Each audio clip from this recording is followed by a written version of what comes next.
They see my disability, I see my ability. They call me disabled, I call myself differently abled. There are some incidents that happen in your life. Those incidents break you, deform you, but they mold you into the best version of you. And the same thing happened to me. I was 18 years old when I got married.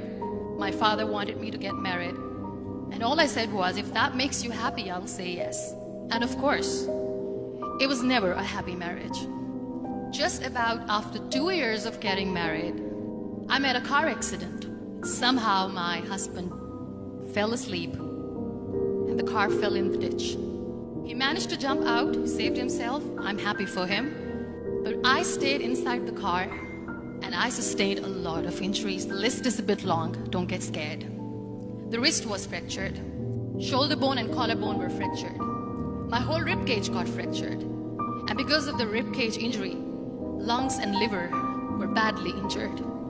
I couldn't breathe. I lost urine and bowel control. That's why I have to wear the bag wherever I go. 3 vertebrae of my backbone were completely crushed. And I got paralyzed for the rest of my life. I finally ended up in a hospital where I stayed for 2.5 months.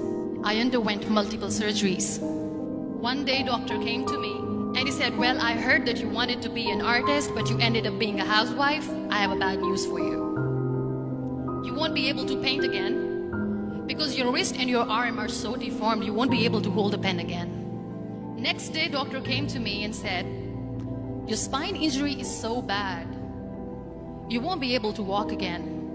Because of your spine injury and the fixation that you have in your back, you won't be able to give birth to a child again. That day, I was devastated. I asked my mother, why me?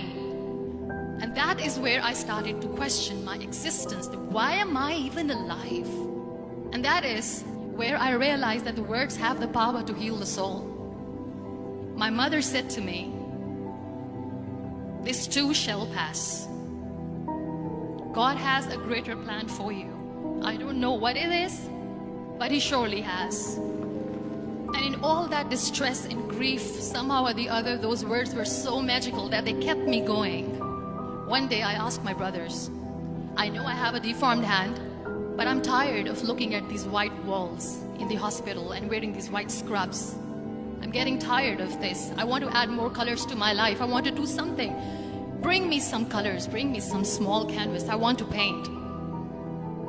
So the very first painting I made was on my deathbed, where I painted for the very first time. It was not just an art piece or just my passion. It was my therapy.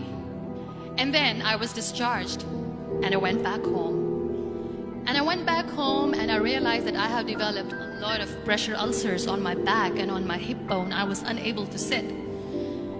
There were a lot of infections in my body, a lot of allergies. So doctors wanted me to lie down on the bed straight for not 6 months, for not 1 year, for 2 years. I was bedridden, confined in that one room, looking outside the window, listening to the birds chirping, and thinking maybe there will be a time when we'll be going out with the family and enjoying the nature. That was the time where I realized how lucky people are. That is the time where I realized that the day I'm going to sit, I'm going to share this pain with everyone to make them realize how blessed they are, and they don't even consider them lucky.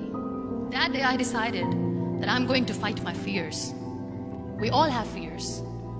Fear of unknown, fear of losing people, fear of losing health, money.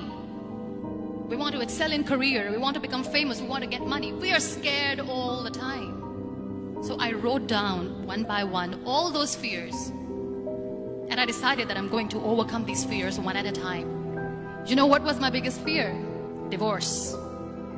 I was trying to cling on to this person who didn't want me anymore, but I said no. I have to make it work. But the day I decided that this is nothing but my fear, I liberated myself by setting him free. And I made myself emotionally so strong that the day I got the news that he's getting married, I sent him a text that I'm so happy for you and I wish you all the best. And he knows that I pray for him today. Number 2 was, I won't be able to be a mother again. And that was quite devastating for me. But then I realized there are so many children in the world, all they want is acceptance. So there is no point of crying, just go and adopt one. And that's what I did. People think that they will not be accepted by the people because we, in the world of perfect people, are imperfects. So I decided that instead of starting an NGO for disability awareness, which I know will not help anyone, I started to appear more in public. I started to paint. I decided that I'm going to join the national TV of Pakistan as an anchor person. And I've been doing a lot of shows for the last 3 years. I became the National Goodwill Ambassador for UN Women Pakistan, and now I speak for the rights of women, children. We talk about inclusion, diversity, gender equality, which is a must. Every time I go in public, I always smile. It's always a big toothy smile on my face, and people ask me, don't you get tired of smiling all the time? What's the secret? I always say one thing, that I have stopped worrying about the things that I have lost, the people that I have lost. Things and people who were meant to be with me are with me. And sometimes, somebody's absence makes you a better person. Cherish their absence. It's always a blessing in disguise. Live your life fully.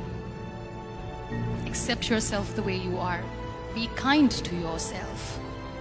Be kind to yourself. I'll repeat, be kind to yourself, and only then you can be kind to others. Love yourself and spread that love. Life will be hard. There will be turmoils, there will be trials, but that will only make you stronger. So when you accept yourself the way you are, the world recognizes you. It all starts from within.